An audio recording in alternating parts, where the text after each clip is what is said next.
Welcome to DubLife Diaries, the podcast where passion meets the open road. I'm Joe Person, your host and also a lifelong dubber. Buckle up because this ride is just beginning. This podcast is sponsored by Volksmania magazine. Good times, great cars, awesome Volksmaniacs. Visit Volksmania.com to learn more about this class-leading VW magazine. All right, welcome back to DubLife Diaries. This is going to be an awesome one, guys. I hope you guys are ready for this one. I just look at the background, all right? Need I say more? Now, you know what nobody talks about? They talk about how, well, it's easy to start a company, right? It's a whole different game to earn the trust, though, of the entire Volkswagen community. Today's guests aren't just building Volkswagens. They're actually protecting some of the biggest names in the air-cooled world.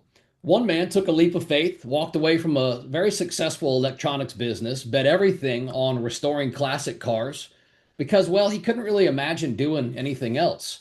The next generation didn't just inherit that vision, they actually expanded on it. So instead of letting legendary brands disappear, they stepped in to preserve them. So you got West Coast Classic Interiors, the name trusted by several builders for decades, Loose Nut Safaris, carrying forward a reputation, handmade, right? Reputation built in the USA, handcrafted quality, while pushing into an entirely new future beyond Volkswagens, which is really cool. I appreciate that for you guys. At the center of it all is a family that believes craftsmanship still matters, that a handshake still means something, and that your reputation is actually one thing that you can never afford to lose. So today we're talking about taking risks. We're buying businesses instead of competing with them. We're restoring icons. We're building products that actually outlive you. And why the future of the VW hobby depends on people that are actually willing to protect its past. So whether you're into buses, whether you're into bugs, whether you're into Gias, or if you've never turned a wrench in your life, this conversation is really about something bigger. It's about legacy. So joining me today is Morrie Hozen of Silver Lining Auto Restoration, Moisei Prohoroff of West Coast Classic Interiors, and Phil Prohoroff of Loose Nut Safaris. This is DubLife Diaries, and I got a feeling this one is going to be pretty special. Guys, welcome to DubLife Diaries. Thank you, Joe. Thank you. Thanks for having us on. You guys are so welcome, man. I'm super pumped for this one again. I just look at your background. I got goosebumps just looking back at some of that quality. Before we dive in, let me just give a couple shout outs to a couple of my quick sponsors. First up, Volksmania magazine. You guys know how I feel. The flyest VW magazine on the face of the planet. Check these guys out, Volksmania.com. You guys can use DubLife 10. That's DUBLIFE, the number 10 at checkout. That'll get you 10% off of your subscription. Also, shout out to Salty Dub. From the beach to the bay, Salty Dub is tearing up the West Coast of Florida scene. We're growing though, okay? I say we because, well, it's me and my buddy Alan's company. We do promotions, we do swag. Speaking of swag, I'll show you that. Our event clips are back on the website. They're live. They're selling out, so hurry up and grab one, grab two. They make great gifts as well. So check these guys out, saltydub.com. Again, use DubLife 10 at checkout. You can get 10% off of your merch. It doesn't work on our events though, so no discounts on events. All right, guys, that's it on my shout outs. That's it on my sponsors. Now it's time for you guys. All right, you guys ready? Yeah, let's do it. Let's do it. All right, now these questions are going to be kind of geared toward all of you, but some of you or any one of you can take the reins at any time. All right. So let's start here. For somebody who's never met you guys, who are you outside of cars? Well, I'd say for me, I'm a family man, right? Wife got two. So which one are you? Just so, because the YouTube version is going to come through and people are going to put a name to the face. I'm Morrie Hozen. Hey, Silver Morrie. Lining. You would probably want to say the founder. Started the business, how long ago? 14 years ago, probably now. Yeah, I think 2013 or 14 years ago. And been doing restorations pretty much my whole life, since 13, 14, started the passion. But then my two nephews kind of joined in about, well, I'd say 12 years ago 2014, 15, somewhere around Yeah, there. a couple years after I started, they were always around me though.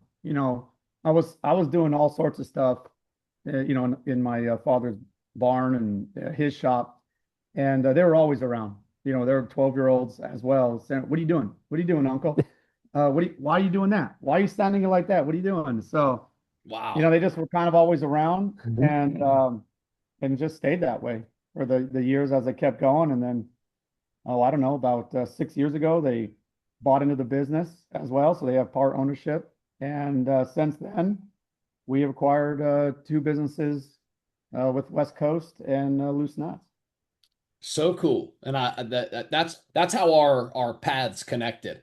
I reached out to you guys to find out some information about the safaris, and then I kind of find out that that's got new ownership and stuff now. And yeah, man, exciting. So again, thank you guys for coming on. All right, so nephews, introduce yourselves and tell us who are you outside of cars. Well, I'm Moisei Prohoroff with West Coast, and kind of in the same way as he is with that, just always wanting to work on cars. Really, I mean, if it's not at work, we're at home working on something. Family's really important as well. So uh, that, like you said, family life really are uh, away from home, away Yeah. from work. Yeah, Do you have a family? You've got kids? yeah, a wife and two kids, a boy and a girl. Okay. Cool, man. All Yeah. right. Other nephew. And I'm Phil Prohoroff, and pretty What's much up, the Phil? same. Okay. I got just a wife. I don't have kids yet. Pretty much anytime I'm not here at work, I'm at home, either working at home or spending time with her. So try to Hey, get out. Don't get much time, but sounds like you're that's the pretty smart much. one then. Spending time with the lady. Yeah, well, I think that question for us is a little difficult to answer is because we're just here at work all the time. Yeah. It's like, what are you Okay. outside of Silver Lining, West Coast, and Loose Nuts? We're like, I don't know if we have a life. Yeah. You're like, what do you Our, mean outside of it? What? yeah, Yeah, Yeah. our wives think just about work. That's all. yeah. Yeah.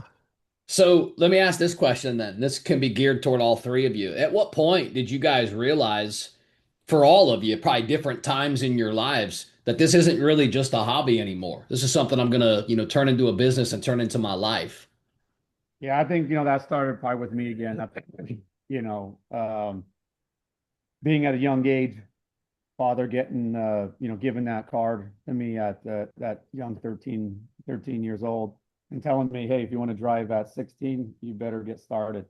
And I think it just kept me out of trouble through that young. I was always motivated to work on. I had no idea. It was before the YouTube days, believe it or not. So, I was going to shops, local shops, and asking them, how do you do it? I had a grandfather figure who was in body work down in California that I always would call and say, how do I get the corner on this 52 Chevy? It's rounded and all the blocks are straight. How do I make that curve? And the blocks weren't even available that bend now that they do and all that. So I literally had like a wooden stick. He told me, get a paint mixing stick, put it in water, and then get your 6-inch sandpaper and wrap it around it. And then the stick will bend and you can make your corners. That's the device he gave me. Hey. And literally 4 months of that, I could go rob a bank because I had no fingertips because of the sanding. So I mean, yeah, for me it was that. And then through my 20s, I got a 63 Bel Air wagon. And I think that's what separated for my body work, getting the panel straight because it's a 17 and a half foot panel, from front to back. And just the block sanding, the hundreds of hours spending in that.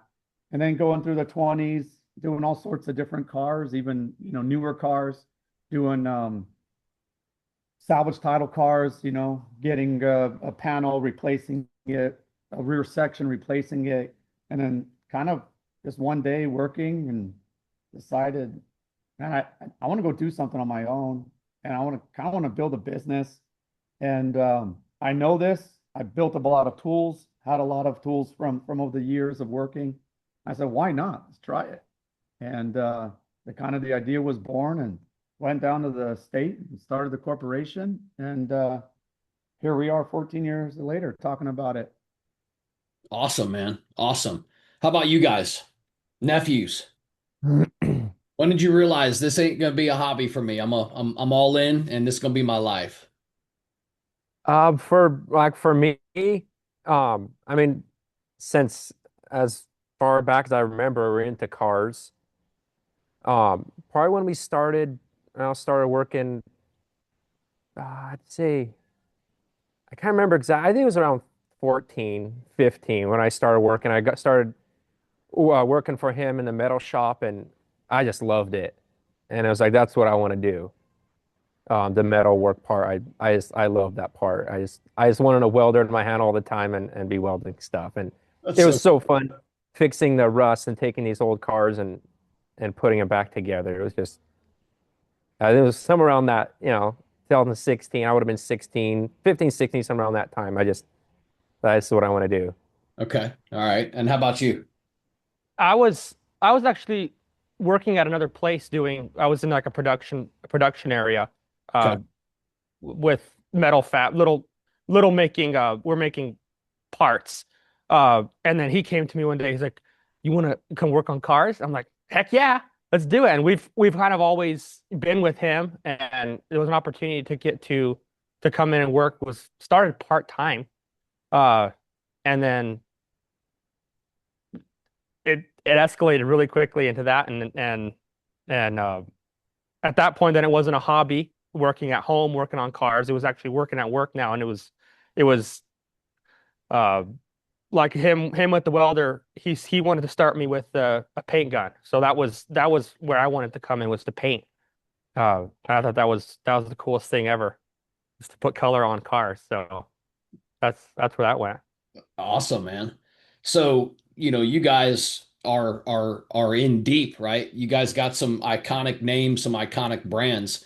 Did you guys think even, up through 6 years ago, 8 years ago, when you kind of bought in and started, and even up through just last year with the Safaris, did you guys ever really think that this was going to equal you guys running multiple iconic brands in the VW world? I mean, for me, no way. I mean, the first 4 years of opening the doors, seriously almost closed them 3 times. Couldn't make ends meet, man. Couldn't ends make it was too tight, didn't have money. I just, what do you do? Maybe go back to a day job. And then something would happen, and then the doors were stayed open, and then you go to the next day. And so yeah, for me, absolutely not. Um, I would never thought it would be this. And it's still a struggle. We still need our clients. We still need guys calling us and wanting these restorations and wanting the builds and wanting interiors. And so that's where we focus on that, giving the best quality we can give, and stand behind our product. And hopefully people want to put something period correct, for the interiors, period correct, and have something that fits, really tight and nice. And then the Safari is the same thing. Just putting you know, our stamp, our fingerprints on each business, because ultimately the old owners, they ran it the way they ran it, and then we have the way we run it. Right. And so we like to, but no, I mean, to answer that question, I would have never thought.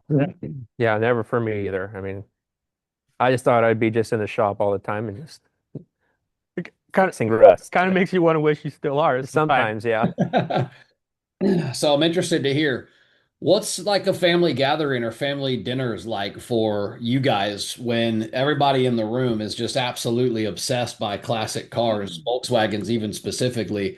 But what are family gatherings like? Well, we start with eating A lot of and food, food.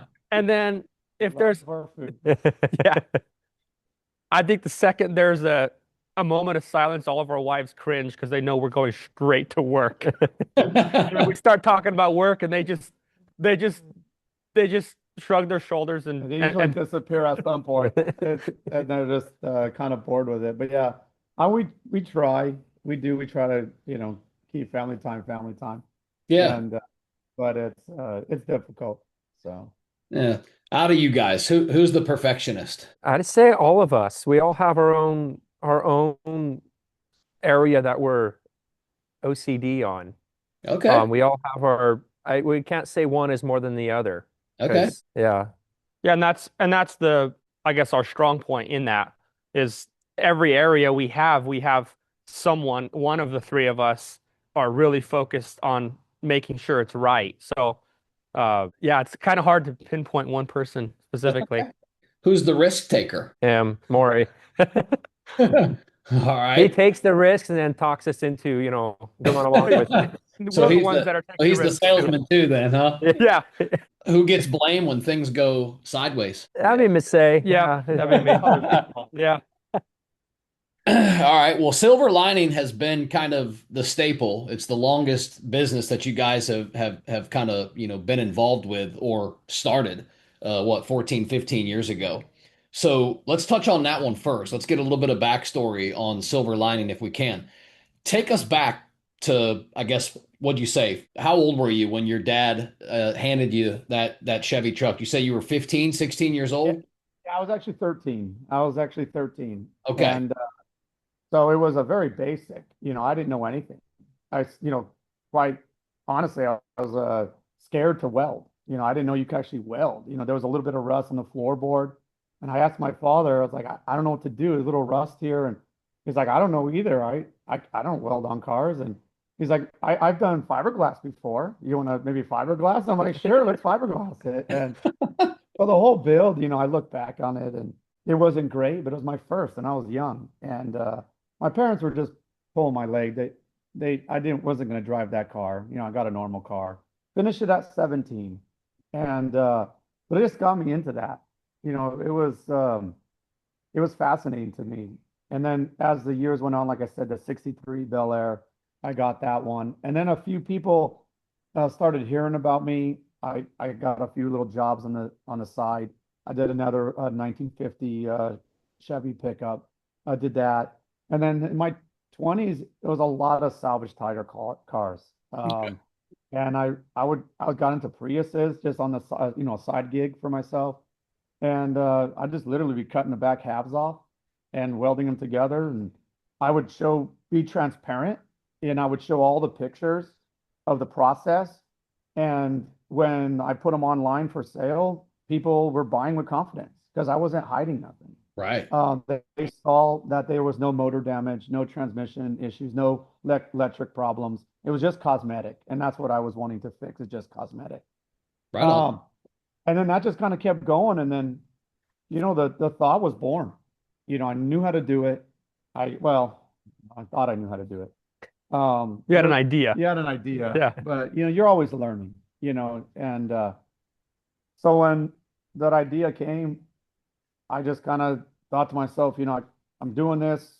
I was in sales and electronic components, and I want to do it. I just wanted to go on my own, do it myself, see if we can make it happen. And You touched on that though, and I want to touch on that too. Before this, there was a successful electronics business. Talk a little bit about that. What made you, kind of walk away from that? I guess, even talk to us about maybe how your family reacted when you maybe took something that was a stable position in your life and traded it in for passion. yeah, I guess at the time I was working for somebody already for a company, and I don't know. I think I went to my wife and I was like, I think I'd like to do something with my hands. Like I don't even know what I'm selling, and I want to build something. And I know cars, and I love cars. I love the old cars, and I always did. And so she was just kind of, well, do she gave me the vote of confidence. Just do what you want to do what you need to do. And it was actually my brother. I called him, and I asked him, what do you think I should do? Go for it. He said, absolutely, absolutely, just go for it. And then get in 2 feet, whatever you do. He wasn't really excited what I was doing. He's like, I don't think cars are really a good living. I don't think you're needed in a time of maybe a slowdown in the industry or slowdown in the world. It's probably something that I wouldn't pick, but hey, not, go for it. Yeah, and he's the uncle that he would drive a box with wheels on it. He could care less what he's driving. Cars are the least I don't think he even knows what he drives Yeah, Yeah. today. Yeah, so for him, it was literally the dumbest idea. And, I'm the younger brother. So, but, they just kind of all reacted the same. They didn't think it could be something. But I think they had the confidence that if, hard work, that was never a question. Putting the hours in, never a question. And, it was days and nights, literally days and nights. It was a lot of work. And it was really nice them kind of being around, a couple years in, showing up at night with me, standing on cars 'cause I had deadlines and I was trying to get stuff done. I still had to do the office, the ordering, organizing, all of it, it's more than just, if you're doing the work by yourself, it's everything, right? I mean, it's a full-time job just working, and then you have all the books and all the ordering and that as well. Right So on. that help was nice. And I think they always say two is better than one, and then what's better than two? Three. So it was a partnership was formed. So Yeah. So looking back though, for you specifically in business now, what, 15 years, what were some of the hardest times, or maybe even what was like your hardest year? I think it was the second to the third year. Okay. Because every kind of going into business, you have a pool built up. You have that little pool of funds that you can always rely on, and that ran out. It was gone, and it was real. It was kind of getting to that point, like, okay, so every time a bump came, you didn't have anything to fall back on financially, and it got to the point where, yeah, it was like, I think I got to close the doors, like I mentioned earlier. Right. 3 or 4 times, seriously 3 times, and fourth was just out of frustration. Just not going forward and not thinking. You get tired of it, of problems and all the trials and tribulations that come up in running a business. And it was, it's like, is this worth it? So I'd say 2 to 3, from that year 2 to 3 was the hardest. How has Silver Lining evolved from those early days to really what it is now? Good help. Hey, which is Good help. actually one of the hardest things to find, right? Yeah. I think I think with the two nephews joining, that was just the two pillars that you can count on. You can lean back on. Um, and that was huge right there. And then just over the years, adding the parts and pieces, Yeah. and building the crew. And face it, without a good crew, you're nothing, How and Mhm. how that I think many, that how many of them? How many? How big is your crew? I think I think we're up to about 16, Damn. between the three companies. Okay. Uh, Wow, man, you guys are and rocking. so it's we everybody's kind of cross trained in a lot of things. Yeah. There's so that's kind of nice as well. Yes. Super cool. What values that you guys have, that really have never changed this whole time? That'd probably be quality. It's just that's one of the most important thing to us is do the best qualities we can in everything, in the metalwork, the bodywork, the assembly, everything to have it. And I staying think, and staying humble to understand that we're not the best, yeah. right? Ooh, that's nice. And I think It, that's what I always it looks like what's in the background, though. Looks like you might be kind of teetering on maybe some of the best. well, I mean, I think it's rewarding when people come in. People do walkthroughs. They'll hear about us and they'll be like, "Hey, can we visit?" And yeah, come on down. And the reaction, I think it's rewarding. We're just in our work, we're doing our stuff and just doing our thing. And then when people enjoy what we do, it's rewarding. It really is. I bet, man. I bet. Tell me this, guys. What's the biggest misconception that people have about restoration shops? I'm gonna say paint. Yeah. I'm gonna say I bodywork and paint. I think Yeah. that's we all agree on that because I mean we see that so much and it goes and then when it gets to the body work, it's always this it gets really expensive and if you don't pay it, it ain't gonna look good. And It's the whole it's car. yeah. Like we hear people spend their money on their frame, right? Their pans and or the buses, the running gear, the suspension, the motor, the transmission. They spend endless amount of funds on that stuff. And then when it comes to the paint, which is the whole entire car, the vehicle, I That's mean, what that's the first thing you see. everyone's going to look at the paint, and everyone has a problem with how much time it takes to get the bodywork and paint perfect. It is ridiculous how many hours it takes. Yeah, Man, and I think it's the primer company's fault because they make everything gray. So in our update pictures, Yeah. you see gray, and then next week it's more gray, and then there's filler that's gray. They need to mix it up a little, throw some blue in there or something. We have a pink primer now. Oh yeah. So Well, Yeah. it's for kinda colorblind nice. people like me, sometimes it's a little We could difficult. change the colors a little bit, but yeah, I think we would say that that's the biggest. And it's not like what you see on TV. Yeah. And you see all these TV shops. It don't work like that. Yeah. It just there's so much that goes in, even on those behind the scenes. right. But it's not done in a week. You don't just go from bare metal to paint in a week. No, I've actually had guys on, right, that have elite, high level builds, coast to coast show winning builds. And they're like, yeah, well, I finally got it back from the shop about 26 months later. I'm like, damn, over 2 years? Like, whoa, right? Like, so I hear that type of stuff. And then I even have some experience myself. I found a bus here, a 67 split window that was sitting in this guy's driveway, rusting to nothing. Probably a year and a half ago or so, and I picked it up for a really fair price. And my dream was, I've always wanted a split window. I'm gonna bring it to a body shop and I'm gonna have them fix everything, and I'm gonna get it back and I'm gonna drive it, and it's and I take it to a body shop locally, and they tell me the time and the investment. We're looking at like between 60 and $80,000. I'm like, hold on a second, man. So I can talk to what you guys are really Yeah. saying. But look, this thing was bad. It needed Yeah. all floors, everything up front. It had a couple of pieces of the frame that were questionable. I mean, it was pretty rough. I think, and then I'll talk on that because that's a good company that you went to because they told you what it was about. There's a lot, I think the biggest dysfunction in the automotive restoration industry is a lot of shops will tell you what you want to hear, get you in the door, and then, oh, it's worse than we thought. It's look at all this rust, look at Yeah, all this good rust. point. And Great you've already point. made that investment and you're kind of into it. Yeah, yeah, It's yeah.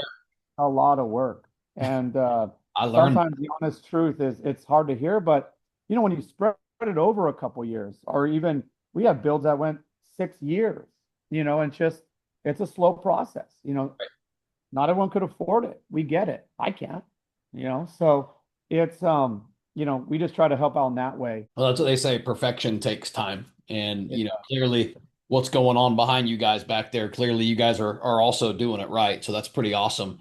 I want your opinion on this, though. What separates average restorations from, the most elite restorations that we see at the shows? Probably time, just the time that's spent in them. I mean, you can't cut corners. And the guys that are doing it right are taking the time. I think that's one thing that we kind of on our updates for our clients is the amount of step by step that we take in the pictures of that process, so they see every detail that's going in, and they do. It's amazing the feedback because they'll be like, I didn't even know, I didn't realize, like, wow, that was interesting. And and I think the metalwork is the biggest, as you say, your biggest return. You see the most. Yeah. You see the most happening. You see the rust, and then it gets cleaned out, is cleaned up, repaired, welded back, and it looks good. The updates are a lot more. appreciative Yeah. and accepted. And then, like we said, it gets to the body work and like, is anything happening? And then that's just the detail. When we go to shows, we sponsor the local one here in Woodburn, and we get awards that we give out personally from our shop because we're sponsors. And when we go through and we're judging other cars that are in the show and shine or whatever, and that's what we're looking. We're looking for the edges. We're looking for lines. We're looking for the details.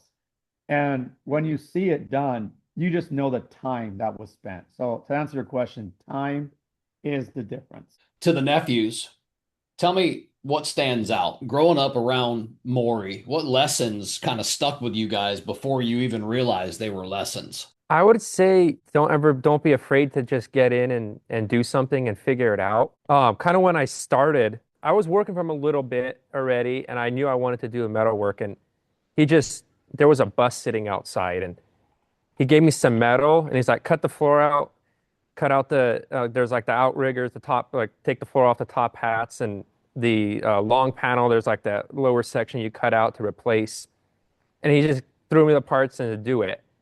And I mean, I just thinking back, it's embarrassing. I mean, I damaged every single tube that he said not to damage that goes through, for your heater boxes, all those lines. And I think from that, I mean, it was terrible. I welded some stuff back. It was so crooked. It was terrible. But he always would just come and like, okay, well, that's not good. How are we going to fix it? It was always how are we going to fix it? And don't be afraid to just get in because after that, I kind of figured some stuff out. And then the next challenge, I just was able to get right into it and figure it out. And also to not get frustrated when you mess up. You mess Yeah. up, you just figure it out and move on. And And I, don't make the same mistake twice. yeah, Oh, that's good. yeah, I think that's some of the kind of just thinking right now what I could come up with. That's That, what I that remember. and that what you said kind of resonates with business across the board. Mindset determines, outcome. Outcome, usually is shifted by the way you feel, the way Yeah, you look at things, the way your attitude is toward things. So if you're a leader, the guy that was teaching you guys everything was just like, hey, all good. You messed this up, but what are we gonna do to fix it? What are we gonna do about it? Right? yeah. And That's that's what I think it really helped grow for me to grow. yeah, Because if you would have absolutely. got like frustrated and pissed off, then I would be like just, I don't know what would happen, but you'd probably just Get discouraged. yeah, get really discouraged. And I see that in when I started going into like training when people come in and they'd mess up and they just get so pissed off. And like it's okay, just calm down. We'll fix it. Yeah. And I think from the beginning, him teaching me that way really helped me. For when problems come up, it's always what's the solution, not oh crap, that's such a pile of garbage or whatever. It's just No, it's let's good. figure it out. It's good leadership, and it even makes good parenting.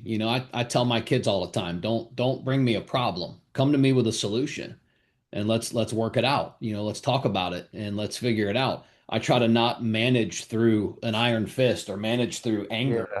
And I'm a sales trainer professionally. My background, my wife and I own a real estate company here in Florida, but my last 15 years of my life professionally, I've been a sales trainer and I teach leadership and I teach management and I even teach a big sales class several times a year. So a lot of these things that you guys, are talking about are things that I teach, to the way technicians should run calls and should treat people. So it's just great to hear. It's great to hear you guys have had a great leader, and these lessons obviously have stuck with you.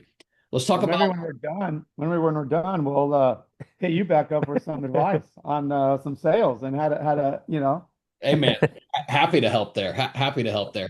Let's talk about the family for a little bit. How do you guys? Because you guys touched on this before, right? When we were talking about family gatherings and dinners. How do you guys actually separate family from business, or do you? It's kind of all in one, really. You know, Let me ask it this way then. Is it easier or is it harder working with people that you're related to? Because like let me back it up and even say this. I grew up in a professional business environment, banking, etc. And I know this, like in banking, FDIC banking, Wells Fargo or Regions Bank or whatever, there's a question on the job application. Has any family members ever worked here before, right? If you say yes, you're not eligible to get hired, right? So there's always been this kind of dynamic in the background of like, that, oh, it's impossible to work around your family. Well, we all know that's not true, but I just want to hear the opinion. Harder or easier working with people you're related to? I say for us, it's easier because, like, for me and my brother, I mean, we grew up together. I think, about a year and a half apart. I mean, we did everything together. We Yeah. kind of know how each other thinks. We know our strong points. We know our weak points. And I know when I have a problem that's more better suited for him, I know I could push that onto him and he could, the other way. I know when we started this and going in partnership together, it was always, we're not going to let anything get in the way of family. The family is most important, and we're always going to be related. If there's something comes up, there's not going to be anything that we can't work through. Yeah. And forget quick. Yes. And forget quick. Yeah. Yeah, yeah. That's what it is, because you go through business and there's frustrations. There is. We have different characters no matter what. Right. And just forget quick, and don't go home and talk to it with our wives, Yeah. because they're going to take our sides. Then let's just leave work at work. And but really, there's not a lot of that. It's just we're a team. We really are. And like he mentioned, every one of us have our strengths, and we just lean on each other. And if we get through it, we just get through problems, and we have each other's backs. And I think that's what's most exciting. And hopefully that will never change. It doesn't seem like it's gonna, especially with your level of just kind of almost natural leadership.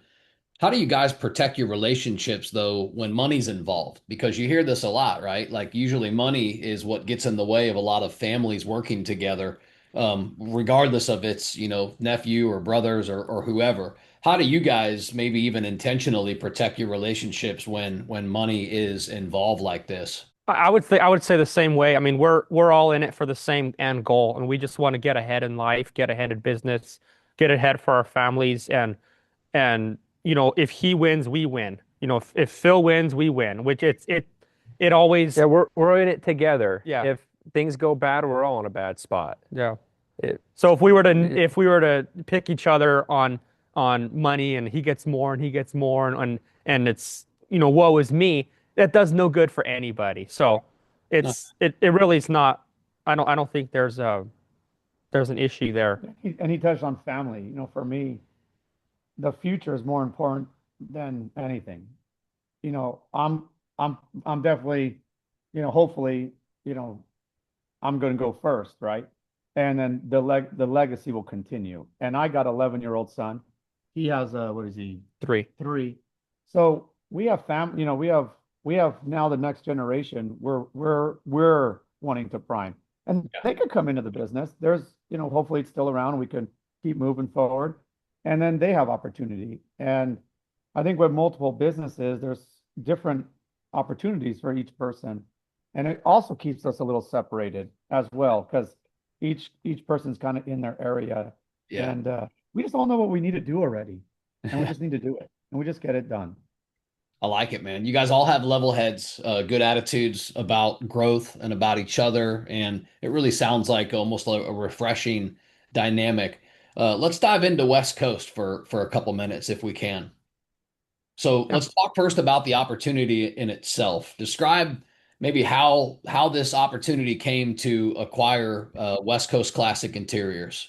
I think it was just working with Lenny Kopp for so many years, and we would only install his interiors over the years. We used other companies, and we just didn't like the quality. So we would tell clients, hey, if you want to go to them, that's fine. Just you install it after we're done with the restoration. But we're not willing to install that kit. So over the years, we were just solely using West Coast Classic Interiors. And however, we did SoFine. Yeah. SoFine Interiors, they build a good quality as well. And we would install their stuff, but it was more like they kind of have a different style than original. And so, but staying good quality. But when it came to, installing, we really just only installed West Coast. And then, Lenny Kopp just kind of was getting older over the years, and working with him, there was no one taking it over. And so the future of it was kind of that. I went to him one day. I said, Lenny, who's going to take over business? If something happens to you, where does this business go? And I think he was at a point at that point where he was kind of just frustrated. It was a lot to manage. Mhm. And one day I was in Los Angeles, and I just showed up unannounced, and I got out, he looked at me and he just said, "This is crazy, Morrie." Literally, I told Sue, who was a office manager at the time for him. I told Sue yesterday that we need to call Morrie and sell the business. And I just says, "Well, Lenny, I'm here to buy the business. Let's do it." And it was the first time I ever was there at his shop and did a walkthrough. I brought my father back the next day. We went through his books, made an offer. He accepted. And literally, I think it was like 2 weeks later. Yeah. 2 weeks later, we went down there with trailers and we moved everything back up. Wow. And West Coast was born. The Yeah. reborn, I should say. Yeah. Having it in our ownership group.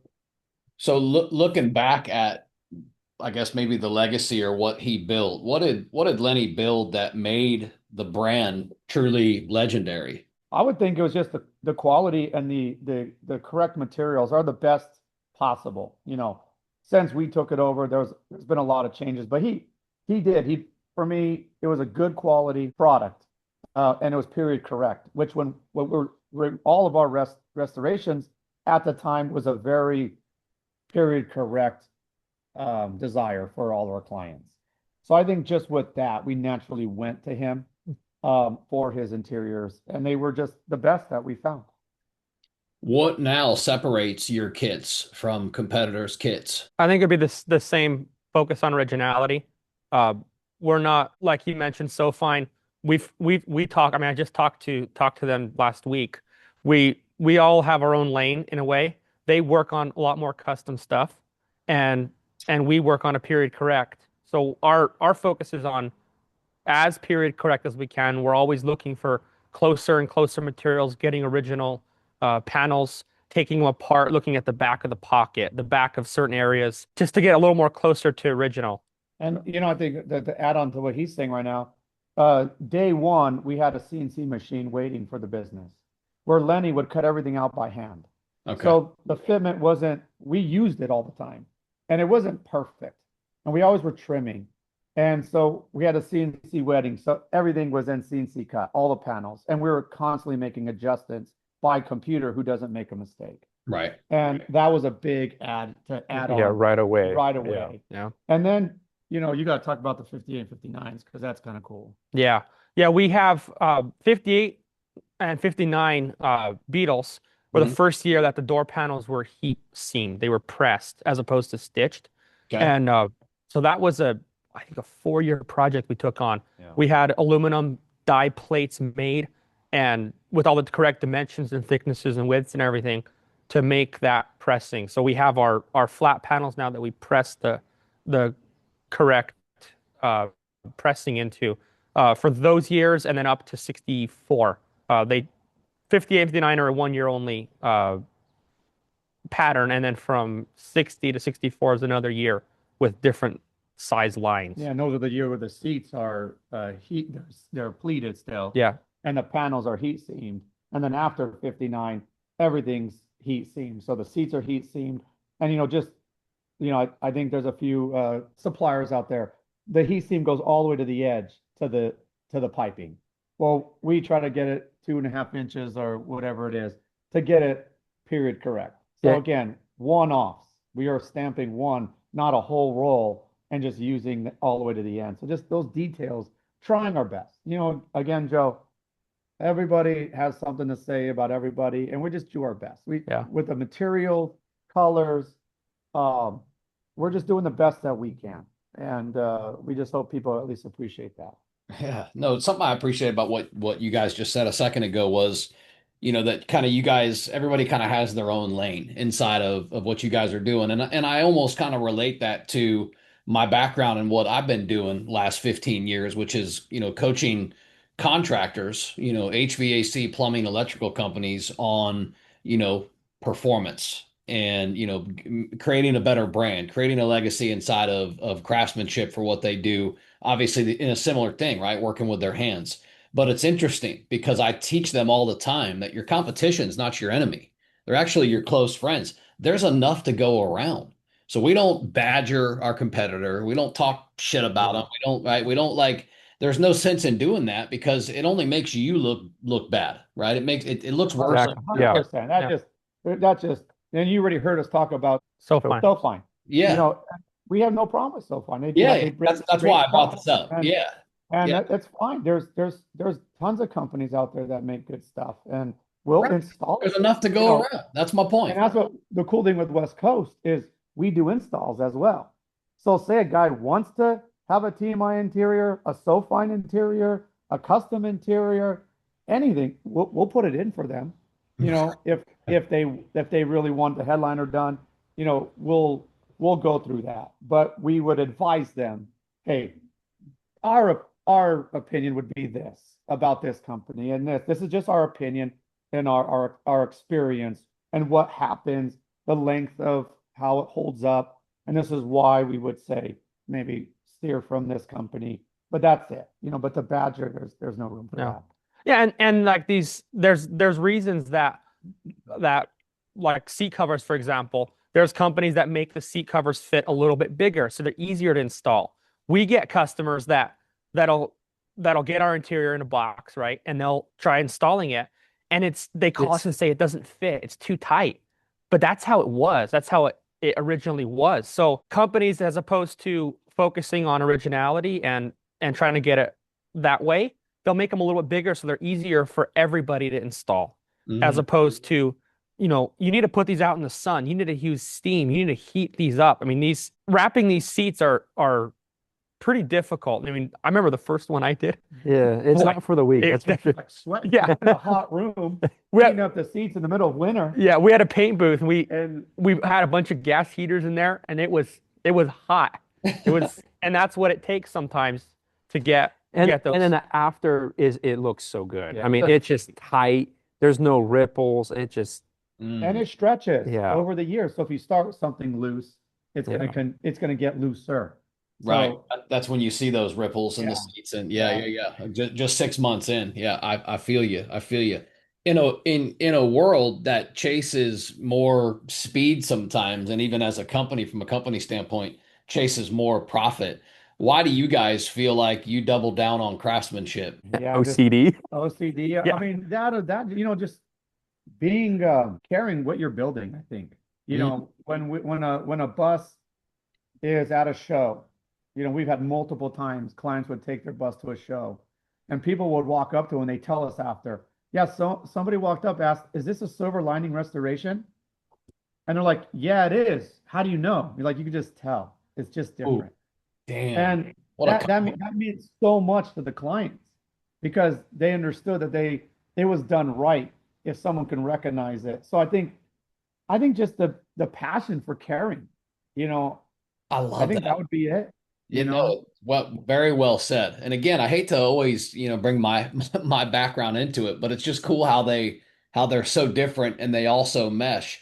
So technicians, a lot of times when I'm teaching them how to get better results, right? There's little things that I say, but a lot of times what it always comes back to is, look, all you have to do is care about the outcome more than your competitor. If you just care a little bit more than your competition, it's going to show in your work. And so I always say that. So you said that, right? You said, just care about the outcome. So yeah, man, I'm totally vibing with that. Talk to me about your customers. Have modern customers of today, have they become more demanding, or are they more patient but more appreciative? In the times that we're in right now, I think the I, Amazon age. the Amazon age, everyone thinks that it needs to be there tomorrow, you Instant know, gratification. Yeah. Yeah. and I think, you know, I think that's, we'll get into that, I'm sure, later on with loose nuts. But West Coast, I think they understand it takes time. And I think people call in advance when they're doing the restoration to start that process of what interior I'm going to need. The restoration shops will tell them, hey, you might want to start thinking about an interior.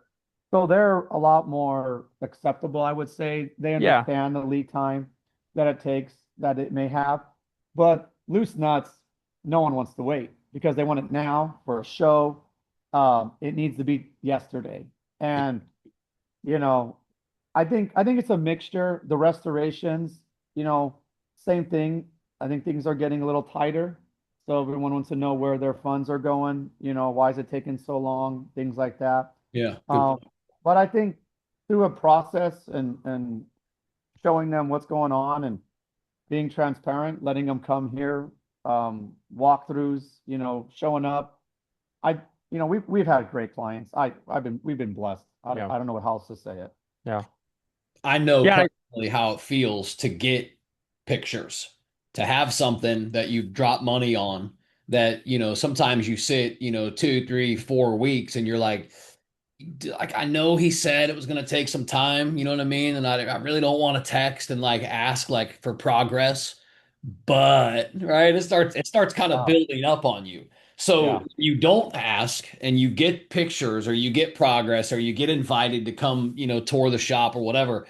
I like personally, I know how that feels from a consumer standpoint. So just to hear that, right? And again, that probably even ties into caring more about the outcome, recognizing that that's something that people actually appreciate. Like you said, they want to see where their money's going. So yeah, man, I vibe with that. Let's talk about details for a second. What details do customers never notice, but professionals always notice? I think lines, Yeah. All those, everything's like, a line, door gaps, lines, yeah. body lines, the straightness on the panels, um, you know, All the corners, the edges, the yeah, hard to get areas Okay. is where, all the details of yeah. the edges and lines. And I think people see it back to when he was talking about the shows. People will see a car done right and just know it's right. They don't know why. If you ask them why is it right, they don't know. Right. But I It think just there's a feels. general feeling Yeah. that you have when you see something where a professional is going to see and notice there's no buildup in this corner, or there's the seam sealer is flat in this area, or the details that disappear for most people, but it's an overall just look that people recognize, but professionals can, or someone that's in it every day can pinpoint. You said it though. Overall, it's a feeling. Yeah. Yeah, yeah, yeah, yeah. And that's, oh man, so well said. All right, big picture. Where do we see West Coast 5 years from now? I think with this move that we've had to this new building, being able to spread out a little bit and offer a little bit more of the the actual installs. A lot of clients, a lot of shops, they don't, they'll only do certain things. And having that ability to say, okay, all of the Pacific Northwest can easily just bring their cars now to us, and we can sit here and start doing the installs of whatever they want. And when the car is here, we can do custom work. You want plaid inserts, you want different seats. There's so much more you can do on the custom end when we have the car in our location, and the room gives us that ability. So I think I would say that Yeah. is having a lot more cars running through here on installs and opening that door a little bit wider, where before it was a tighter area, and it took a long time for us to get our interiors a job done. Yeah, we were more focused on uh, mail order production, making panels, making seat covers, and shipping them, as opposed to having, 2 or 3 cars that we're able to work on in the interior shop specifically, specifically for interiors as opposed to full restorations. I sure wish you guys were close because I've got a 62 Beetle that needs some love right now on the interior. It's a little past the project. I mean, it's a really solid dry car, but it's got the original 1200 in it. It's still 6 volt. I've got a 1776 in my garage that came off of a trike, so it's like all chromed out. That's the big, Uh, yeah, big chrome exhaust and stuff on it. I've got to make some minor adjustments there, but it's ready. It's ready to go in that car, Well, and Joe, I mean, that's a good point you bring up is distance. We get clients from all over the U.S. I mean, we yeah, got one in Florida, New York, Georgia. It's one-time shipping to us, transit, and one-time back. Just for an interior job, I can see it would add a lot to the overhead of it. But for a restoration, we see right. them coming from all over the U.S. because, Oh, I hey, bet. it's a name they can trust, and Yeah, it's a location that everything could be done. A right. lot of companies are switching only to metalwork and only, and they don't want to do body work anymore because it is a area that a lot of guys don't want to do. It's messy, it's dusty. so a lot of guys are getting out of that body work and paint, and then having someone to be able to do the metalwork, body work and paint, assembly, put in the interiors. It's becoming a one-stop shop. Ooh. And with quality. Not a lot of guys will say, well, what is it? A jack of all trades, master of none. Yeah. But Yeah. with the trio here, that's not the case because each one of us has our expertise Right. in what we do. So we're Master of getting, all trades. yeah, you have a well-rounded companies that have the craftsmanship in each one. All right. Fast forward a little bit. Now we're at Loose Nuts Safaris, most recent business venture.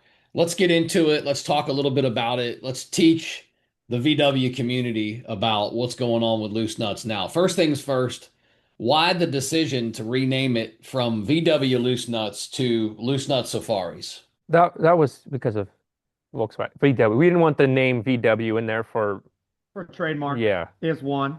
Okay. That's probably just one right off the bat. But I think the vision backing that up with number two was we love cars, so we're not stopping at Volkswagens. Um, and Perfect. we already have a Chevy window for the Chevy guys. Yep. And we are in R&D right now. Actually, if you went on our Instagram, we just made a post and we flashed onto the cab of the C10. So we are not stopping with Volkswagens. I thought I of course, saw we had Caddy. I thought I saw Caddy on the page the other day. I think I shared something. So for you guys to go from VW Loose Nuts to just Loose Nuts Safaris, it takes away the limitation of just Volkswagen. So, but also naturally for branding and stuff, with a Volkswagen thing. And by the way, the logo's sick. I love that new logo. I see it on your hoodie. I've been eyeballing. Yeah. Yeah. Yeah. I'll have to get one sent to you. Yeah, awesome, man. So let's do this. Let's touch on why is it important to distinguish the new ownership, or even how can you distinguish the new ownership while still kind of honoring Jeremy's legacy? I think on that one, we already built our name. We feel Silver Lining is a pretty it's a well talked about name. Mm, A lot of people very will call well. us and they say, "Hey, I heard a lot of good things about you," and there's reviews written about you guys. Then we took over West Coast, right? And then we put our imprint on that one as well. And and going into Loose Nuts, it's the same. The quality, everyone we really enjoyed the quality over the years. And okay, what changes could we make? And immediately we put our fingerprint on it. We changed the bracketry. We changed the logo. When you open that window, that one logo on the window now has that logo that you love, Sick. right? And it's just those little details that we love because when we're looking at it, we want to, it's just putting our fingerprints on it, I guess. I'd say that. And making that distinction change, from we now know what was built and what we built, kind of to better help all of our clients, when they're calling with questions. Well, we know, okay, by the logo, we will know, if it was the old ownership or if it's our ownership that built that window. So I think just that, putting our imprint on it, making those adjustments, and then just carrying on where we can make them better, adding products. Mhm. I mean, you want to talk about the Gia? Yeah. Yeah, we just launched the rear for the rear window on the Gia, which, man, that thing is hard. I mean, that window, the bottom section, it goes this way, this way. It's doing pulse for It's like a potato chip. It's Yeah. ridiculous. You don't think that. I have one. I've got a 71. It's getting some really cool custom paint on it right now. But it's my wife's and she loves it. We picked it up out of Pennsylvania. Super dry, clean car, one owner, 46,000 miles.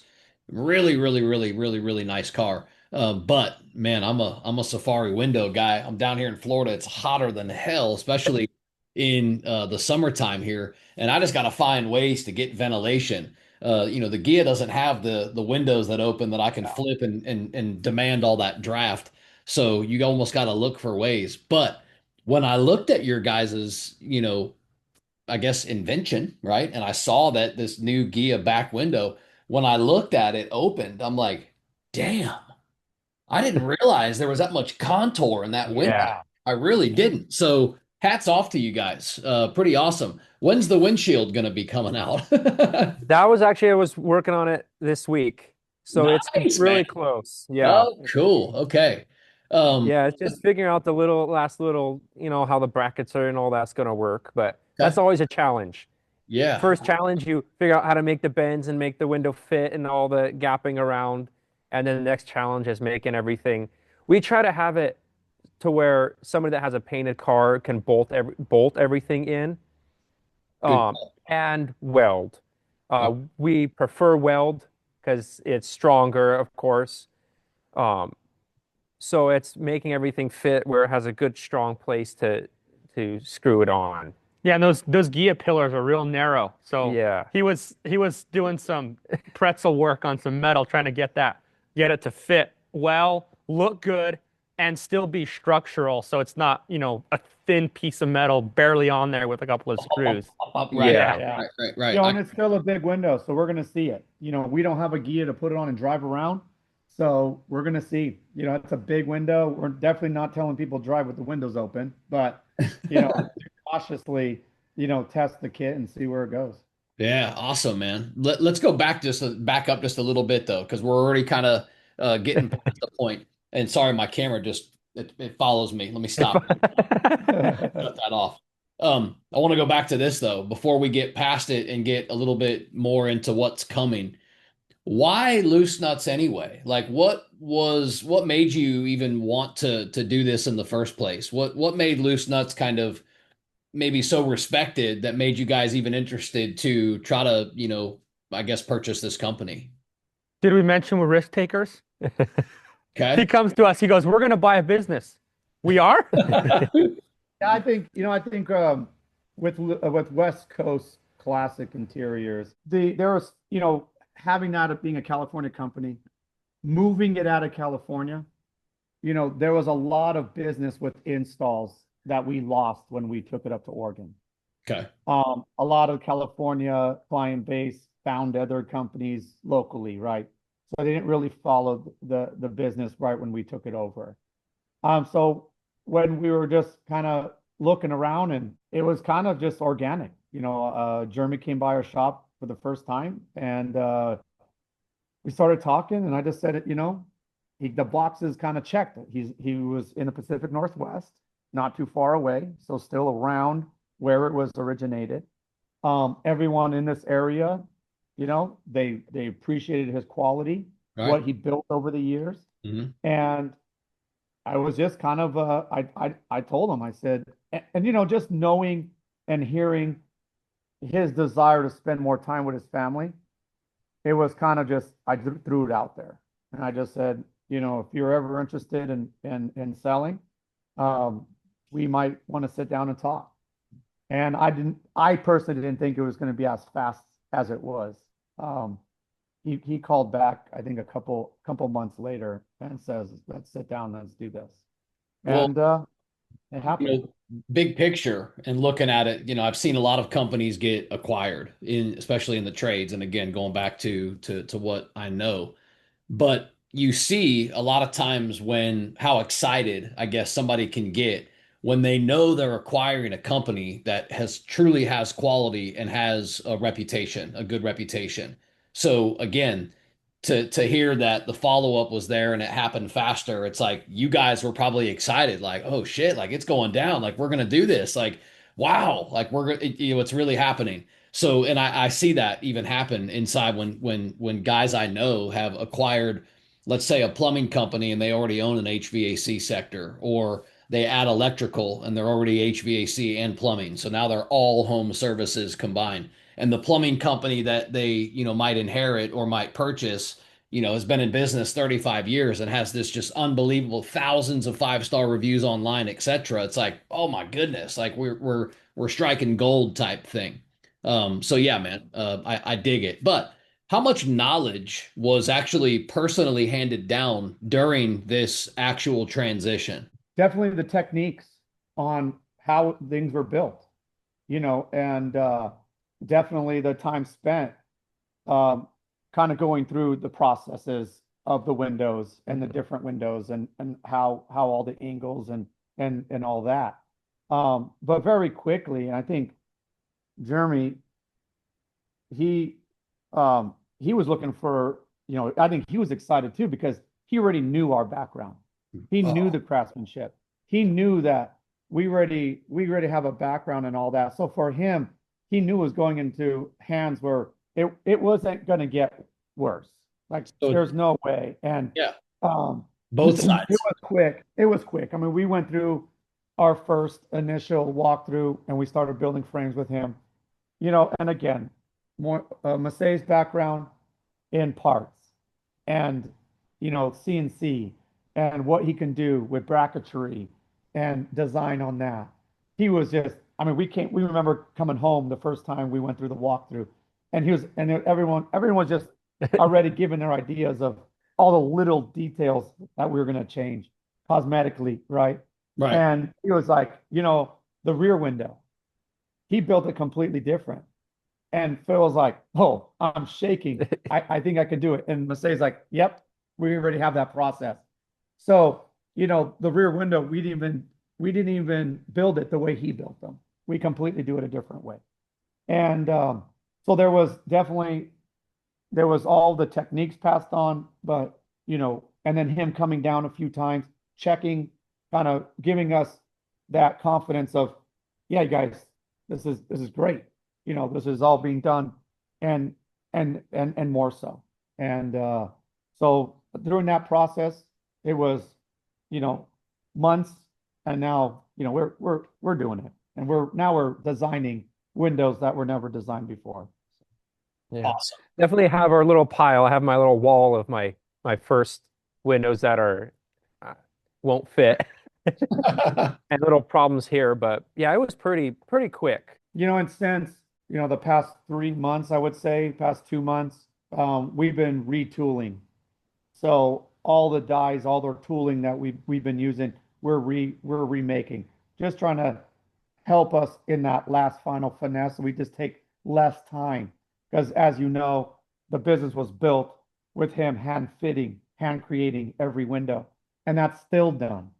That's not going to change because we understand the frustration when we're installing safaris from other suppliers, Mhm. and they're not doing that. And if your die and tooling goes off, how are you going to know? And all of a sudden, the windows start fitting less and less correctly, right? We start hitting a little bit more. And so that process is so important. And so that last bit of finesse, we're just kind of retooling as well. So we just have less hand work and it's just more guiding, getting it in, making sure it's lining up. So that's been a cool thing too, as well. And I think it's pretty important to also, to note, you said handcrafted, handmade, it's going to continue to be that way. It's also important to note, you guys are made in America. These are Yep. handcrafted products made in America. There are a lot of cheaper options out there. It's not an option that you guys are willing to explore. Right. That's awesome, and that's awesome to know, right? That the handmade aspect, handmade feel is still going to be there. Joe, and a phone number you can call when you have a Right, problem, right, right? big And, time, big time. and Somebody to in the talk to. world that we live in, no one answers their phone. And that's just something my father instilled in me.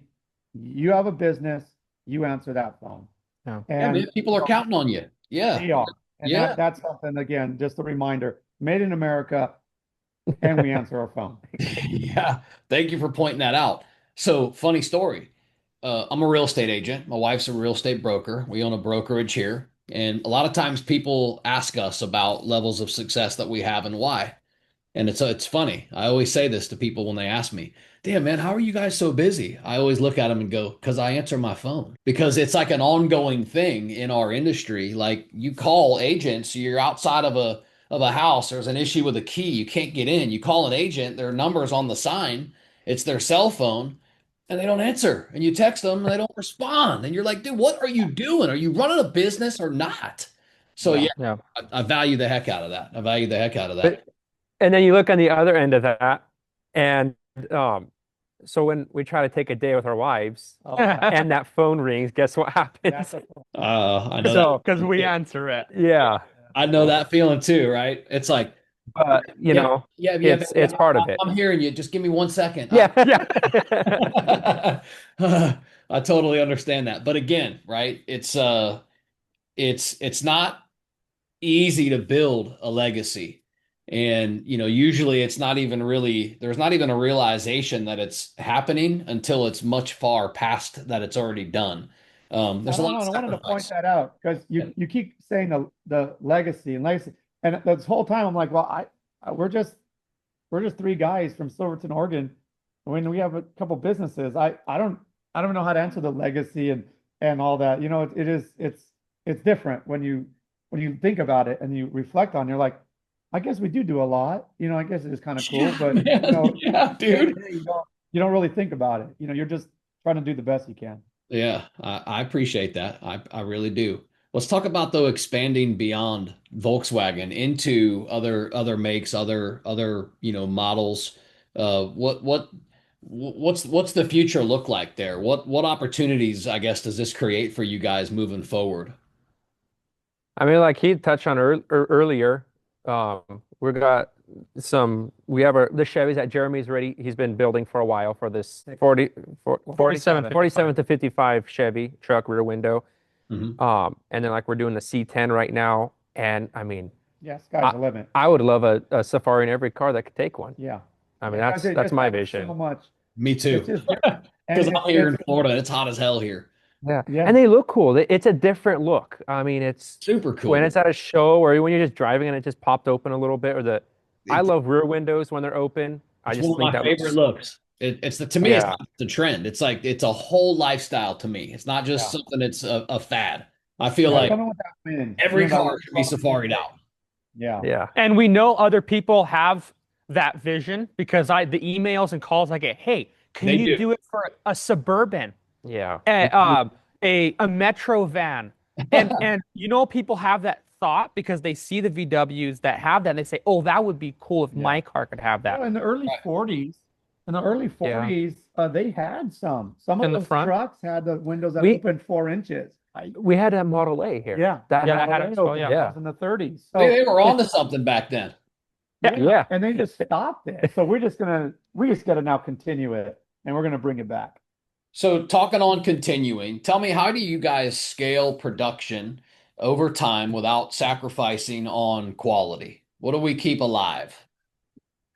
No sleep. You know, Sleepless nights. well, I think, you know, as we build it, it's going to be the fitment of each window in the opening of every car. That will never change because I think you talk about the frustration when a window doesn't fit. Yeah. Talk Well, about yeah. You're the metal guy. I was the one that would install them. And sometimes you're like adjusting the metal on the vehicle to make the window fit, and that's not how it's supposed to be. Hmm. And you want to pull out of the box and you want it to fit. And that's what I want to give to every customer that orders. I don't want a phone call saying, "Hey, why is it not fitting?" I want it just to go right in. That's my goal when I'm building each window, is just that. And to never lose that. Yeah. Yeah, That's Jeremy's fit. It just where you start getting lacking and oh, it's good enough.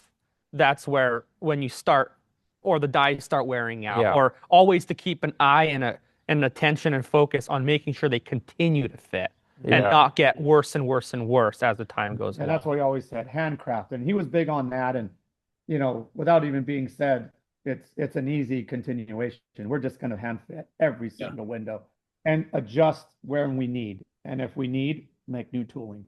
And so I think that that process will never change. And we can build from there, as we get our processes, as we get build up again. We talked about this earlier. It's about health. At some point we're going to be adding. So we'll be able to grow the brand. We'll be able to offer job opportunities Mhm. for guys that want to have an opportunity in doing metalwork and fabricating and doing work like this. So I think that's our vision is we got to build the product, but what we're really focusing on is trying to get that 3 month lead time down to stock.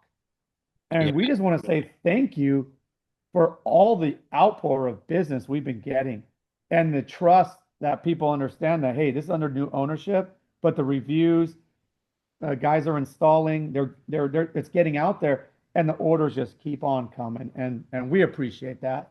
Happy Having happy to that hear vote of that. confidence from the Volkswagen community, Yeah. and keep it coming, and we're trying. We are. Yeah. Uh, It's Guys, apparent. It's apparent. You can completely tell. Just as an FYI, I'm kind of like a Volkswagen community connoisseur, if you will, because I'm kind of ingrained in it because I get to see it from so many angles just by default because of this podcast. I can see the effort, and I love what you said here a second ago. You said this without saying it. We're going to inspect what we expect over time. And if we That's a continue good to way to do put that, it. Yeah. yeah, yeah, if we write that continue down. to That's really inspect good. it, Yeah, someone needs to make a note for that. We can maybe put that on our website. I like Yeah. that. yeah, but that's actually what you're Oh, doing. You said it yeah, without saying it. Yeah. We're going to continue to make sure that the standards there, that we're meeting that excellence of standard, over time, and you can't do that without inspecting, right? So, yeah, man, good stuff. All right, let's touch on kind of the collaboration, the running the three brands. Again, these are not to any of you, but to really all three of you. Do you guys look at yourselves or think of yourselves more as entrepreneurs, or do you look at yourself and think of yourselves as more as restorers and craftsmen? I'd say for me, I would probably see myself more of as a craftsman, a restorer. I hate doing any kind of office work. I'd run away if I can from that. Okay. I'd rather just be in the shop. That's me. I just love the work yeah. I'm gonna have to and the, say I'm the entrepreneur. I love that challenge, the risk, sleepless nights. I don't know why, but it's interesting. But You know, backing it I up, can say this and I can say it with pride. Not everybody's built for that. And we can hear that just in two family members right now, right? One likes the yeah, business side, one yeah. doesn't. One's more of the risk taker. One likes kind of the, hey, just give me my metal work and let me do my thing And type. again, and again, that goes back on all of our strengths and weaknesses. Like Right. that's his strength in our partnership, and it's not mine. But so loose nuts is yeah, kind of cool because Phil's a guy when we say like I think we're thinking about this business, he'd just be rolling his eyes and be like, no, stop, we're done, we're too busy, we're too spread out. No, but this one I came at him a little different. Hey, you can be building these frames, Dang, and man. you're gonna be in the metal shop. can you tell he's the You're salesman? gonna be crafting these Can. He got buy-in before he presented the idea. and he's like, yeah, that'd be cool. I'm like, good because we bought the business. Talk about dangling the carrot, man. That's awesome. So growth for you guys overall, from the perspective of growth, exciting or terrifying? I'd say Both. exciting. Yeah. I'd say exciting. Yeah. But in that way, terrifying. I mean, I think that, because silver lining, we're going to be expanding because I think we mentioned it. I'm a Chevy guy. I mean, I do Volkswagens. I love them now, but 14 years ago, I was not a Volkswagen guy. I didn't even know what they were. Right, Right. right. It just happened to be the house when me and my wife got married. We went looking for houses. We bought a house, and the person there that was renting the house was in the Volkswagens, and I did restoration and body work on the side. So I told him, hey, if you ever need a bus painted or something painted, I could do that. And he's like, well, I know where a whole bunch of these are. Why don't we do something together? And so I just started with him buying them, and then I like, yeah, and quit the day job, and then here we go. So, and then we took we restored one double cab, took it to Woodburn, and it started. I mean, everyone was just like, who is this guy? Where did he come from? Because they never seen me in the industry, never at a show. It was just boom, we came down. And Yeah, and so it's I funny think to mention it that way too, because it's as big as it is and as vast as it is and as much opportunity is out there for people, it really is kind of a small world too, it is. inside Sure. of The this community. Volkswagen community is very, and I think that's, something in having all those qualities, craftsmanship and just staying humble and trying to be a good business guy, doing what's right. It's kind of it's easy and it's when it's such a small community because you get a bad name quick, Yeah, really quick, one way or another. you keep saying something though, and it goes into the quality of your business, what you're building, and what you're building in these guys as your team as well, and that's doing it right. We had a meeting probably 2013, room full of technicians, and this same topic kept coming up of just do it right the first time, do the right thing, do the right thing, and it actually became like a phrase that we would say in our company to the tune that we had it stitched into the right sleeve of all of our tech shirts. Do the right thing. So we would always point at it when we were talking with customers and stuff, and it was red. It was stitched in red on a navy blue shirt. So, dude, it stood out like a sore thumb. And that's it, man. If you want quality inside of the swag of the brand in total. If you operate and function everything off do the right thing, I mean, can you really lose anywhere? No. I mean, you're doing the right thing. You're doing what's right for people. And if you do right by people, people always turn around and do right by you. So now it's like this unexpected kind of community slash just this growth that just happens. It's just organic, like feeling because your heart's there. It's in the right place. You're doing the right thing. And I've heard you say this probably 10, 12, 15 times throughout all these questions in this conversation. So, yeah, man, it fits. Give me the biggest lesson that you guys have learned from acquiring existing brands instead of maybe starting from scratch. I think the first would be when we moved West Coast. Yeah, Or that bit. West Coast, it has we have a lot of good and a lot of bad. But to answer the question, why not start it yourself versus buying a company that's already been in it? Mhm. Just that alone, without all the other, I think, he's talking about location and what it is and where it's at. You have to look at all that. I think West Coast, we touched on that. On the one bad was location. We uprooted a business I was in for 30 years in one location, and we moved it 1,000 miles away into Oregon In a month. in a month. Yeah, there was And it was no just, and no transition. we didn't really tell people. It was just, what do you mean? Where's Lenny? And so it wasn't really a broadcasted move. So there's all those, but buying an existing company, day one, you're inheriting everything: phone, website, social media, and everything that came with the quality of the parts already in place. So Good, when you good and bad. good and bad, good and Yeah. bad, and you just identify what you want to change because we're the new owners, and we get to change now what we want with loose nuts, what we want with West Coast Classic, because we're the owners and it's under new management. Yeah. So we get to pick what we want to change and what we don't want to change, and continue on. And so I think with that day one, already structure in place, that has value. And, taking the risk of purchasing it, I feel that it takes a lot longer because we've done Silver Lining. We started that from scratch, almost closed the door 3 times, right? Right. So it's difficult. You have to have a lot of time, you're a lot of investment in getting something running. And then why compete with another maker when you can just acquire it? Then you're not adding another product out there and you're just coming right in. Well, they teach us a lot to see some success, right? You're supposed to hit the ground running.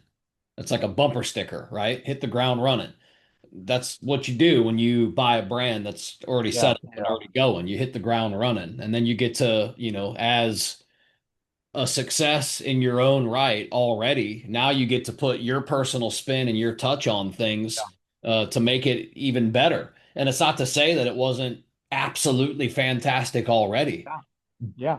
but it's going to be better because we say it, Right. And right? I think, Joe, I think that's expected Sure. because I think It should it, be by it even should be people that because you buy it from. exactly because I think our client are going to question, we heard a lot of comments like, well, who are these guys? Exactly. We don't Exactly. know them. And is the quality going to go down? And Jeremy was like, guys, this is silver lining. This is the ownership of silver lining. Like he was instilling the trust in everybody, but we need to make it better. We have to make it better because everyone is going to be looking at us Yeah. with even more of a critiquing eye. So we Yeah. just feel that we had to bring it up. And I think those little changes that we made with the bracketry and all those little things, just it gave us our little just that little blue our fingerprint was put on the business. Yeah. And So now we can make example, it our own. You know, day one, the website was redone. We completely changed the website, made it a little more order friendly, um, for the future as well, right? So there's a new look on day one with the loose nut safaris being now loose nut safaris, not VW loose safaris.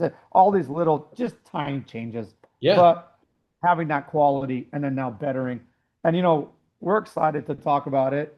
We want to think about doing the stainless steel instead of the chrome, to have again a quality that's going to last a lot longer versus something that could break down. So we're just constantly going to be R&D, constantly pushing the limits, seeing what we can do. And again, the tolerances on these windows, they're so tight, Mm. and if a guy screws it in just a little bit over, it's going to change it, right? I Yeah. mean, he could just by installing it wrong, hit it, so it's a very difficult product to build, we feel. And I think, but when you get it right, it's rewarding.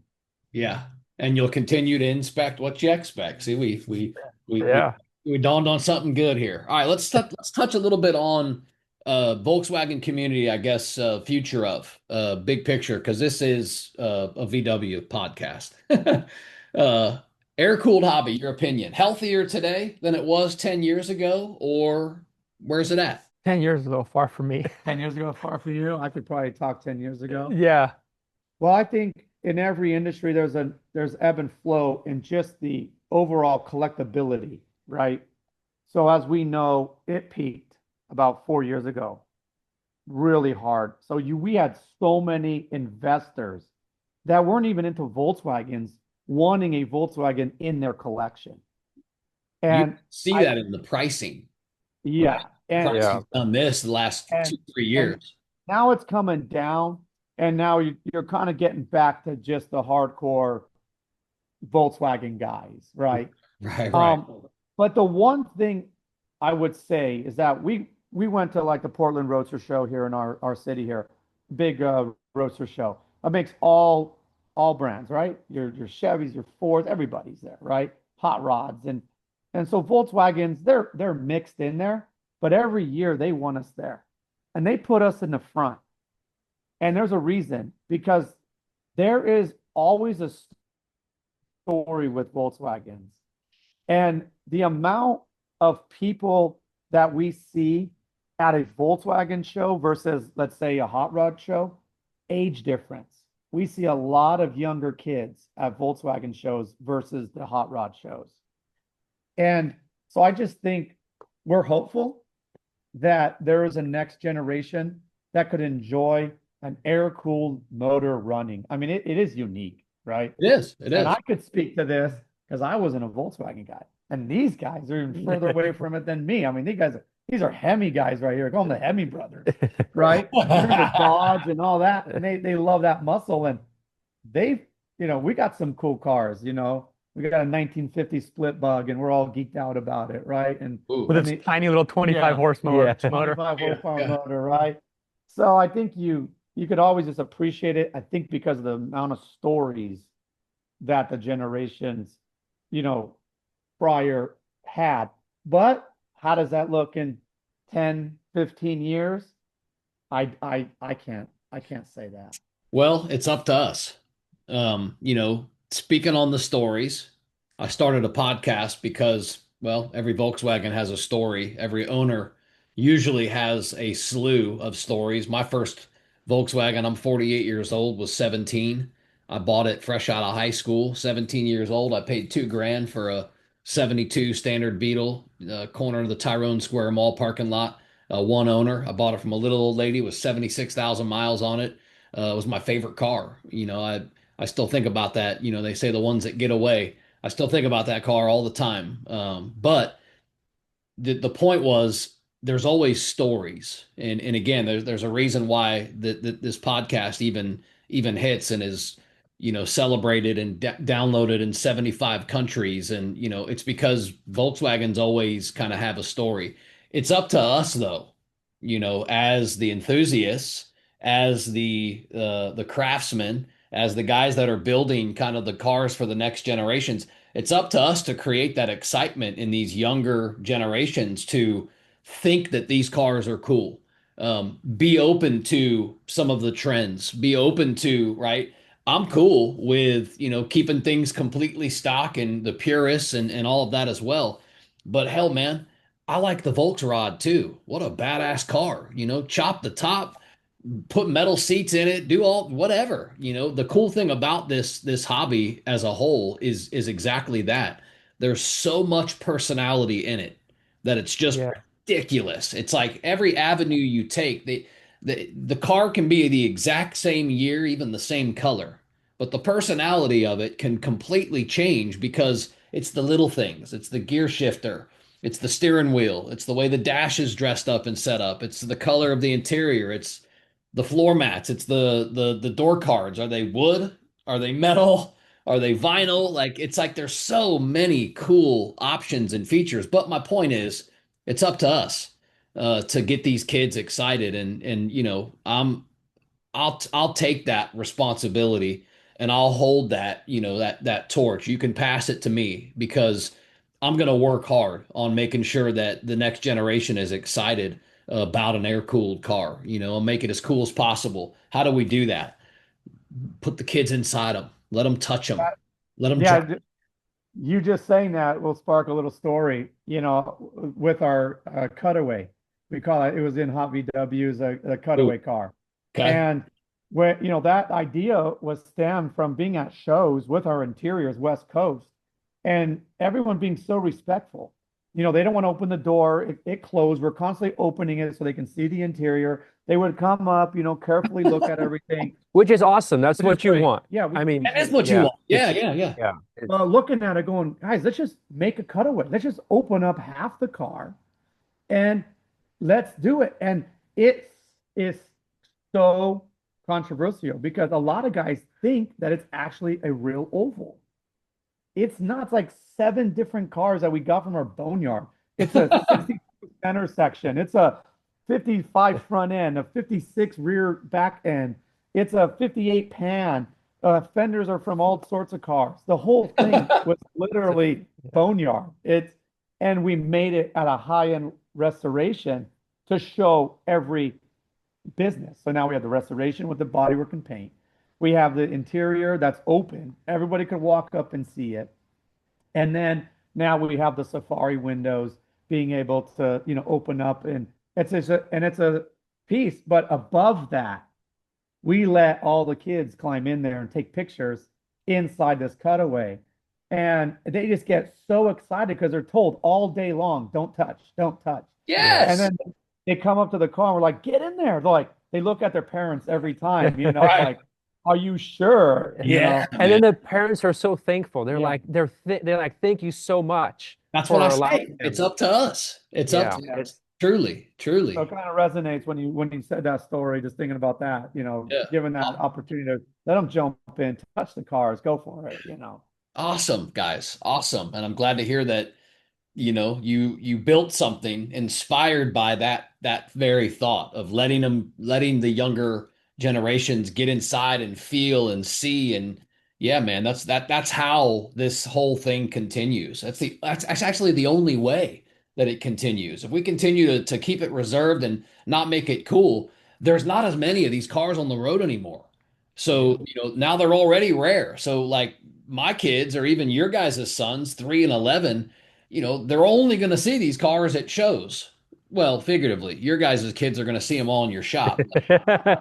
But regular families that have a 3 and an 11-year-old right now, they're hardly ever going to see them. So when you get that very rare opportunity to get a kid excited about a classic Volkswagen, man, let them take the freaking full experience. Let them sit in it, grab the wheel, and pretend they're Yeah.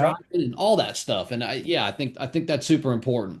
Let's touch on the trends of the Volkswagen community. Do you guys have any trends that excite you or any trends right now that are concerning to you? You touched on the original. I think that's changed a lot, I would say. Over the past 10, 12 years, at the beginning, it was all about the purist and original, period correct. Hmm. Now it's a lot more suspension, bigger motor, custom interior, and we're seeing that with builds that we have. Guys will put different color paints on the outside. They'll put something with pearl in there, right? Hmm. And then the interiors with plaid and leather, and they're bringing all these different things together. And so we see that has changed, I would say, Kind for of sure. like what you said earlier with everybody puts their own uh, Flavor. flavor on it. Yeah, yeah. And it's every car is different, which is cool.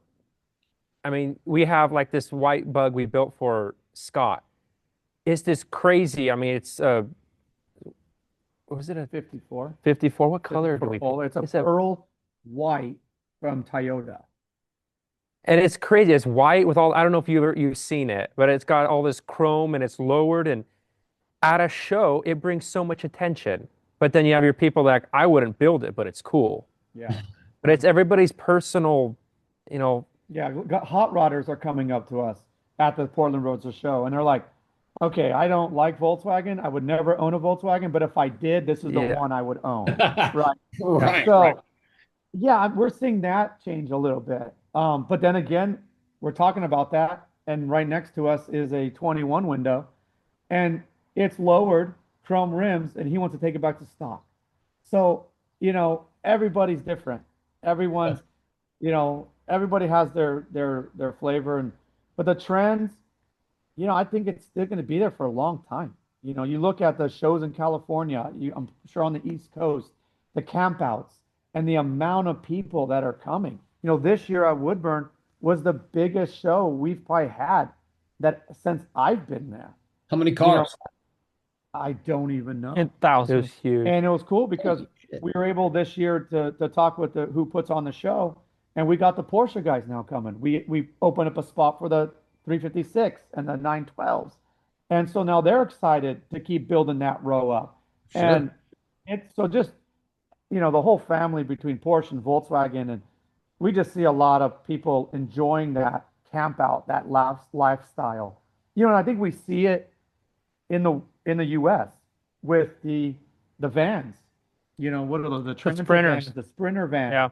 Yeah. People are building those out now and making that their life on the road. Yeah. And that Volkswagen kind of, I think, It's it's with that. yeah.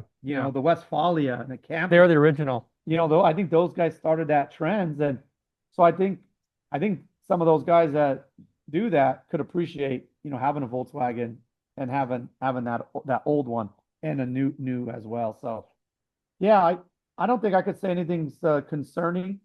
I would just say that overall the world that we live in right now, and the economy would be the only thing that would be concerning. But other than the passion, We could talk about that for probably the rest of the afternoon. yeah, we don't want to get in all that. But Right, right, right. we just all I'm hope for the cool. best.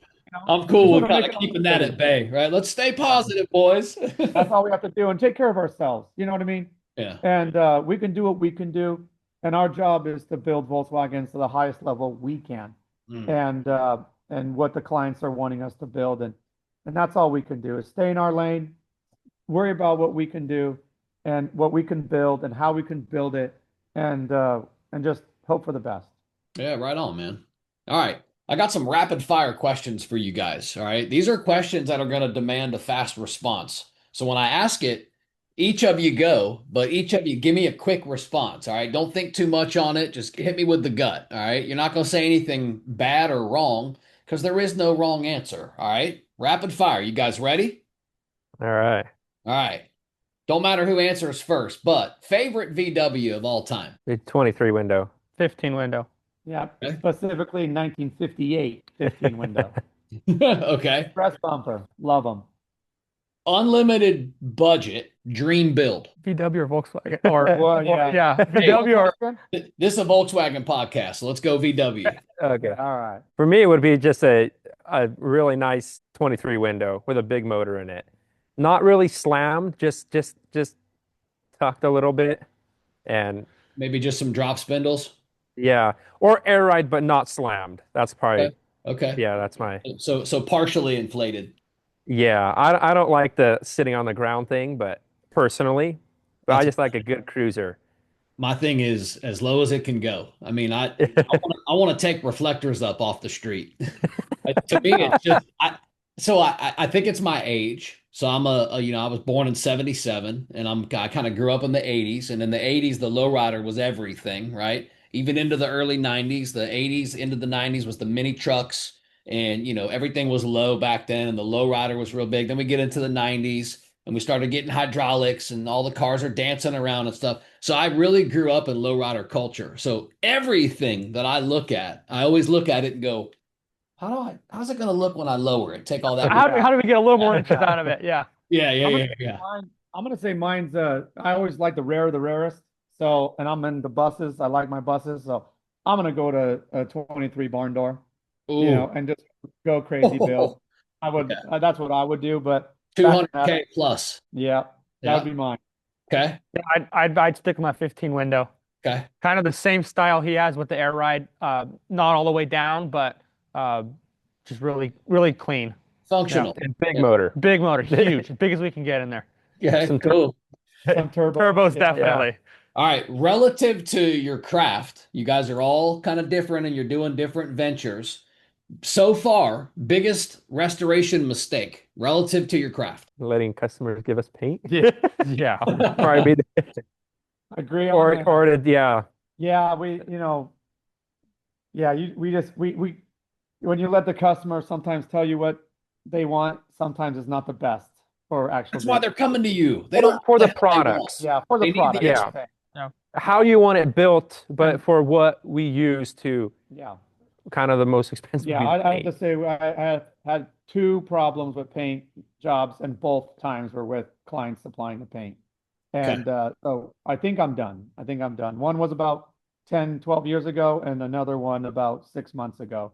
So we're done. No more paint from any clients. We're done. Okay. Last one. Biggest restoration mistake. I mean, the biggest one I've still seen is the paint. That's Okay. overall the biggest. Yeah, Yeah. it hurt us all. That hurt us we a all lot. felt that one. Okay. Because we're gonna stand behind our stuff, you know. How about this one? This one might catch maybe some subtle differences, or maybe I don't know, maybe it won't. Most memorable customer. We're probably all gonna agree again. Yeah. Okay. Yeah, Let's hear it. Let's hear it. We're gonna say Scott Myers.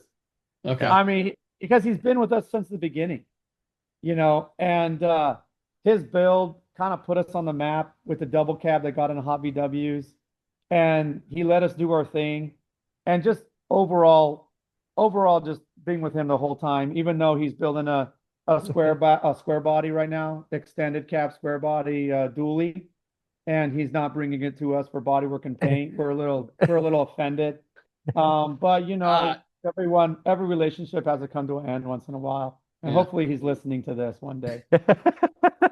Hey. Yeah. For Yeah, all overall, of our he's- sake, hopefully he's listening.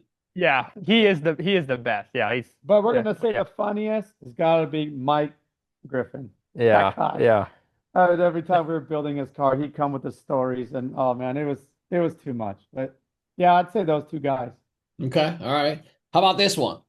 Because this is definitely going to be different for all three of you. One tool that you can't live without. Welder. Phone. computer. Okay. I mean, it goes back to what we do best. he talks on the phone. That's his thing. Computer, I'm sourcing, I'm doing all that kind of stuff and a welder for him. So it's it's all of our strong points. It's the tool that works in our strong point. Let's touch on legacy, even though you don't see it as such. If we're going to go kind of, we'll section this out just a little bit. But when people hear the name Silver Lining 50 years from now, what do you hope that they think about? The same foundation that we built today, quality, and whoever takes it, the generations to generations, stay humble and stay passionate and keep that quality going. I think that's the biggest thing. They got to be good people running these businesses. And our job is to pass that on, not just businesses, but how you are as a human being. Mm, And matters. the next Character. generation needs to have that. Because if like you said, that your shirt, just do the right thing. Yeah. And that goes a long ways. And I would say that for me, starting the business, Silver Lining, having them join in, and then the next generation hopefully coming in, that was what I would hope, is that everyone keeps the main thing, and that's just being good people. Mm, love it. West Coast, what responsibility comes with carrying forward just a very respected interior brand like this? I would say kind of the same way as with Silver Lining. I mean, I don't know what more to say about. I don't know how you can be better than just trying the best you can to get better and to keep that to do the right thing mentality, and to keep that, if my son goes into it, to keep him in that, so he follows along doing that same way, answering the phone, making sure the product is done right, you know, in that way, I think is the same way. All right. And then loose nuts. How do we honor Jeremy's legacy while still making loose nuts your own? Well, I think just kind of we touched on it a bunch before. Jeremy, he was known for his quality, his fitment, and standing behind his product. So that is, I think, going to 100% to carry that on. Okay. Well said. Attention to details. If there was a problem, which we're all human, there could be a problem, and standing behind our product, answering that phone if we get a call, something's wrong, taking care of it, whatever, if it's meaning sending out a new frame or whatever it is to fix that and make it right for the customer. Mm. And then just doing our best we can to expand, get better, and yeah, I think that's. I don't know if it gets much better, guys. That's Yeah. that's it. All right, how about this then? If you could just leave maybe one final message for either the next generation of builders, the next generation of restorers, next generation of dreamers inside of the Volkswagen community, what would it be from each of you? One final message. For me, it's going to be never be afraid to try, right? And the younger you start, the easier it'll be. And if you never start, you will never know. Mm. So jump in 2 feet forward and ask for help. I think the Volkswagen community, I would have to say, is the best with that. You can go to a show and you can talk to a builder, or you can talk to a guy, and they will give the information needed Mhm. or help where they can. And, don't be afraid to ask, because I wasn't when I started, on my venture in bodywork and all that. So just get it, go, and don't look back. And you're going to make mistakes, but who cares? You just fix them. And I think he pretty much said it. I mean, just get into it. Kind of like when I said before how he taught me, just go for it. Yeah, don't be afraid to fail because, well, Yeah. there is no really mistake if we learn. And, And failure is easy if we don't look at it as a negative. If we look at it as, well, it's no big deal, it's a positive. What do we learn from it, and how can we move forward and not make that same mistake again? And again, that goes back to leadership and all the rest of that we talked about before. How about and you? then just enjoy them. Enjoy the cars. They're Yeah. fun to drive when you go to these like the events. I mean, they're super fun. You go to camp outs and everything. It's a great time. We Yeah, don't get to go to all of them, but when we do, it's great. You have barbecue, and then just the community itself the family is just awesome. yeah, yeah. And Good. Well said. Amen to that too. That's why I did this whole thing with this podcast is because I've really enjoyed the lifestyle over the course of my life. One of a kind community, one of a yeah, kind people, definitely. so yeah, man, I'm with you. All right.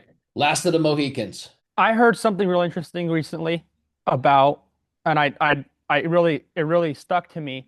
You hear the word "you only live once," Mhm. but when it comes to mistakes, you don't. You live every day. You only die once. Ooh. So you make a mistake today, tomorrow, be better. Don't make the same mistake 2 days in a row, or in general, don't make the same mistake again, and just move forward. Jump in with 2 feet and don't make yesterday's mistake today or tomorrow. And that's a wrap for this episode of DubLife Diaries. Thanks for riding along with us and diving into these incredible stories of the people in the dubs that drive their dreams. If you loved today's episode, don't forget to subscribe or hit that follow button so you never miss an adventure. Do you have a story to tell or know somebody else who's living the dub life? Awesome! Reach out to us. You can find us on all socials at DubLife Diaries or shoot me an email. I'm not hard to find. DubLifeDiaries@gmail.com. Until next time, keep the engines humming and the wheels turning, and always follow the road that inspires you. This is Joe Person. I'm signing off. I'll catch you on the next ride.